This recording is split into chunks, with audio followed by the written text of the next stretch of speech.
क्या आपने कभी सोचा है, अगर आपकी बोली हुई बात पत्थर की लकीर बन जाए तो? अगर आपका एक वचन देवताओं को झुका दे, ऋषियों का तप भंग कर दे और मृत्यु भी आपकी आज्ञा की प्रतीक्षा करे। सतयुग की एक भयावह रात्रि, जब चंद्रमा धुंधला पड़ चुका था, धरती कांप रही थी, आकाश अग्नि रंग का हो गया था। एक असुर तप में लीन था। उसका नाम था मदनासुर। उसकी आंखों में अंगारे थे, जटा बिखरी हुई, शरीर से उठती अग्नि लपटें, हवा भी डरकर रुक गई थी।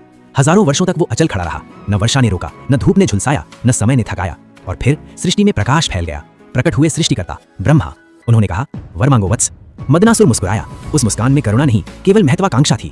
हे प्रभु, मुझे ऐसी वाणी दीजिए कि जो मैं बोलूं वही सत्य बन जाए, मेरे शब्द ही नियम बन जाएं और कोई उन्हें बदल न सके। क्षण भर मौन, तथास्तु। और उसी क्षण सृष्टि की धुरी कांप उठी। मदनासुर गरजा, देव शक्तिहीन हो जाएं। इंद्र का वज्र गिर पड़ा, ऋषियों का तप टूट गया, यज्ञ की अग्नि बुझ गई। मनुष्य मेरे अधीन हो जाएं और पृथ्वी भय से भर गई। अब युद्ध की जरूरत नहीं थी, न अस्त्र न शस्त्र, बस एक शब्द और सब समाप्त। देवता भयभीत हो गए, कोई उपाय शेष नहीं था। तभी एक नाम गूंजा, आदिशक्ति। हरिद्रा सरोवर का जल उबलने लगा, आकाश पीले प्रकाश से भर गया। प्रकट हुई पीत वस्त्र, शांत मुख, पर वो शांति प्रलय से भी भयानक। मदनासुर चिल्लाया, मैं जो कहूंगा वही होगा, तुम नष्ट हो जाओ। पर शब्द उसके कंठ में ही जम गए, जीभ थरथराने लगी, आवाज लुप्त।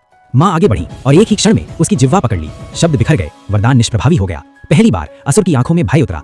मां की वाणी गूंजी, जब शब्द अहंकार बनते हैं तो मौन ही न्याय बनता है। जो वाणी अधर्म बोले उसे रोकना ही धर्म है। और उसी क्षण सृष्टि ने फिर से श्वास ली। आज भी ये शक्ति कथा मात्र नहीं है, ये चेतावनी है कि वाणी वरदान भी है और विनाश भी। जहां श्रद्धा है वहां मां की कृपा है। अगर ये कहानी आपके हृदय को छू गई हो तो एक सच्चा सा लाइक जरूर करें और ऐसी ही दिव्य सिनेमैटिक कथाओं के लिए चैनल को सब्सक्राइब करना ना भूलें।